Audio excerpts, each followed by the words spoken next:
Hello and welcome to the third in our series of advanced tip videos for WarioWare D.I.Y.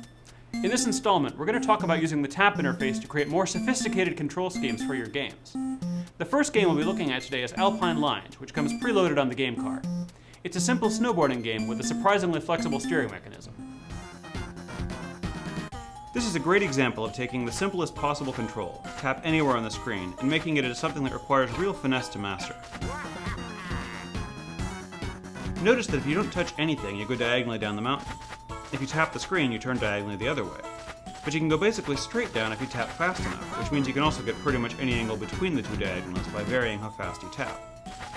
So with a steering system that works this well, we can go ahead and let the trees appear in random positions, since we know the player has the ability to dodge them no matter how close together they might be. And a game with a lot of randomness stays fun for longer than one where you always do the exact same thing every time. By the way, I've been using a version of the game that I slightly modified by changing the game length to long. This is a great way to get more out of a game you like. Make a small change, in this case one that makes the game quite a bit more challenging. Now let's talk about a microgame that's included in WarioWare D.I.Y Showcase for WiiWare.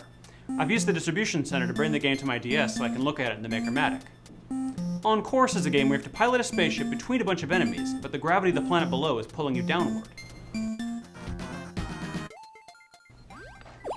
We have 3 buttons here, which make you angle upward, downward, or straight across, depending on how much power you put into your thrusters.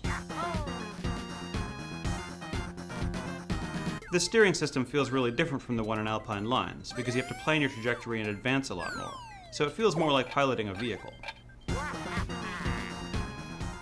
Under the hood, the ship is using the target type of movement, targeting an object that's just off the right side of the screen.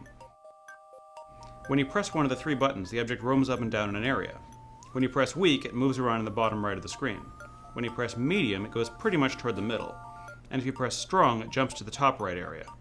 With the ship aiming at these different positions, it gives a good impression, along with the different art showing the thrusters firing more or less, that the ship is fighting gravity to navigate through the enemies. More subtly, the target's object roaming in these areas makes the ship wobble a bit while it's flying, which adds more randomness to your course. That wraps up our examples of how to make game controls that pack a lot of sophistication into simple tap-based controls.